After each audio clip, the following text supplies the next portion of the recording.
Kenapa kau reject call aku? Sekarang ni aku perlukan duit. Extra money. Bagi. Extra money?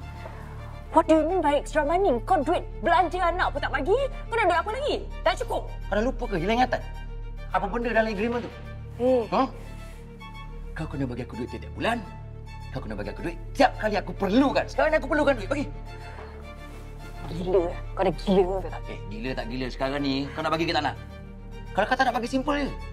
Aku akan tuntut balik hak jaga Raika. That's it. Kau itulah kan.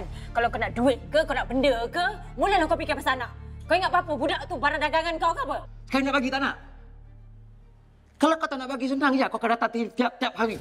Biar kau malu dengan semua orang. Biar kau hilang kerja. Biar kau hilang Raika. Simple je hidup ni. Oh, nak mengugut kan? Kau nak tengok berapa banyak duit aku ada? Kau ingat aku kaya sangat ke? Ni je aku tinggal, kau tahu tak? Duit belanja anak pun aku yang belikan semua. Hey!